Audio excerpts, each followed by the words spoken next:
রাজধানীর নতুন বাজার এলাকায় সড়ক অবরোধ করেছে ইউনাইটেড ইন্টারন্যাশনাল ইউনিভার্সিটির শিক্ষার্থীরা। এ নিয়ে বিস্তারিত জানবো, যোগ দিচ্ছেন সহকর্মী সাজ্জাদ হোসেন। সাজ্জাদ, শিক্ষার্থীরা কি দাবিতে এই সড়ক অবরোধ করেছে?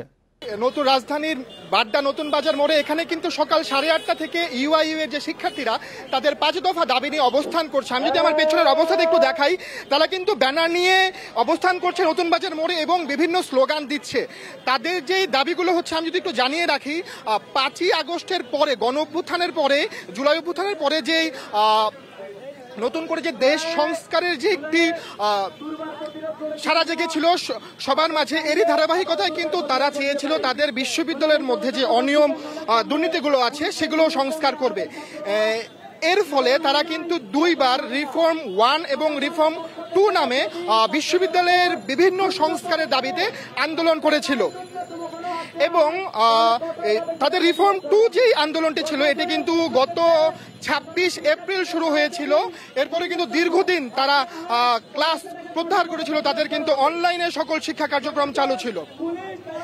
তারা আমাদের যেটি জানিয়েছেন, ঈদের আগে জুনের 2 তারিখে 2 জুন তাদের একটি মেইলের মাধ্যমে তাদের 25 জন শিক্ষার্থীকে কিন্তু বহিষ্কার করা হয়। এর ফলেই কিন্তু তারা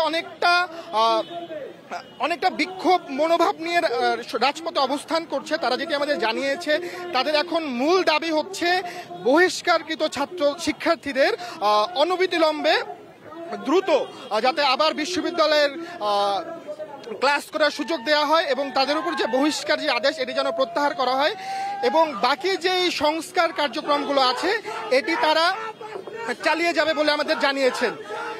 কয়েকজন শিক্ষার্থীর সাথে আমরা কথা বলেছি, তারা যেটি জানিয়েছিলেন, এই যে দীর্ঘদিন অনলাইন ক্লাস মানে রিফর্ম 2 আন্দোলন চলাকালীন সময়ে যে অনলাইনে যখন তারা ক্লাস করেছিল, তারা কিন্তু শিক্ষা মন্ত্রণালয় ইউজিসিতে বারবার গিয়েছে, তারা কিন্তু কেমন সাড়া পায়নি ইউজিসি থেকে।